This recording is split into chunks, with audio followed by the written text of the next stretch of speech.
Hello everyone, नमस्कार। स्वागत है आपका हमारे यूट्यूब चैनल पे। तो आज हम बात करने वाले हैं मास्टरबेशन यानी कि हस्तमैथुन के बारे में। जानेंगे इसके दुष्परिणाम के बारे में, इसके कितनी मात्रा में यह करना चाहिए, कितनी मात्रा में यह नहीं करना चाहिए, इसके क्या साइड इफ़ेक्ट हो सकते हैं, तो जानेंगे इस वीडियो में।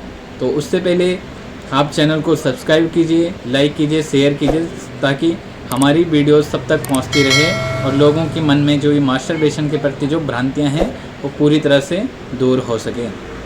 तो बात करने वाले हैं मास्टरबेशन के बारे में, जिसको हस्तमैथुन कहा जाता है। तो सबसे पहले कहें तो मास्टरबेशन क्या होता है। ये किसी भी प्रकार की कोई बीमारी नहीं है, कोई डिजीज़ नहीं है। ये नॉर्मल है और नेचुरल है। जिस प्रकार से हम खाना खाते हैं, हमारी बॉडी क्या है, खाना मांग रही है, तो उसी प्रकार से हमारी बॉडी भी उस चीज़ को मांगती है। तो हमें जिस प्रकार से हम खाना खा के हम संतुष्ट होते हैं, उसी प्रकार से हमारी बॉडी उस चीज़ को मांग के हमारी बॉडी रिलैक्स होती है। ये कब इनलीगल हो जाता है, यानी कि कब इसके दुष्परिणाम आने शुरू हो जाते हैं। देखो, ये एक चीज़ मैं आपको बताना चाहता हूँ, ये किसके लिए नॉर्मल है, किसके लिए अबनॉर्मल है। यदि कोई व्यक्ति दिन में एक बार मास्टरबेट कर रहा है और उसको मास्टरबेट करने के बाद जब वो अगले दिन सुबह उठता है तो उसको बॉडी में कमजोरी वगैरह महसूस होती है, हाथ पांव उसके कंपन करना शुरू हो जाते हैं, उसका किसी भी चीज़ में मन नहीं लगता है, तो उसके लिए कहना चाहता हूँ कि ये तब एबनॉर्मल हो जाता है।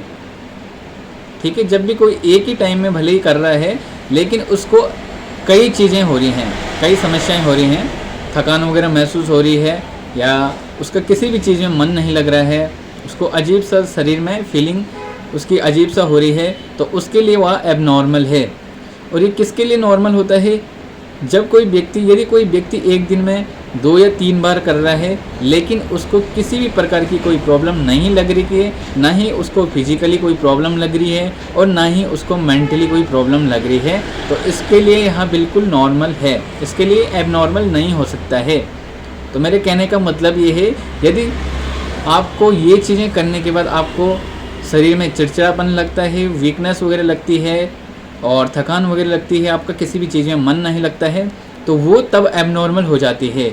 यदि आपको ये चीज़ें सारी नहीं लगती हैं तो उसके लिए वो चीज़ें नॉर्मल है। तो इसके लिए अब हम इसके दुष्परिणाम के बारे में बात करें तो ये किस हद तक नुकसान पहुंचा सकता है।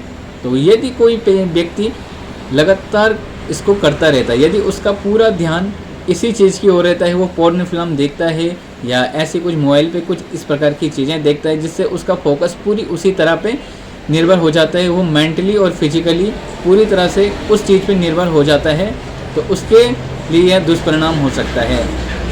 यदि कोई दिन में 4 या 5 बार करता है, कोई 7-7 बार भी, यदि कोई व्यक्ति 6 या 7 बार या उसका 3 या 4 बार पूरा फोकस इसी चीज़ के प्रति है, वो लगा रहता है, तो उसमें शुक्राणु की जो क्षमता होती है वो कम हो जाती है।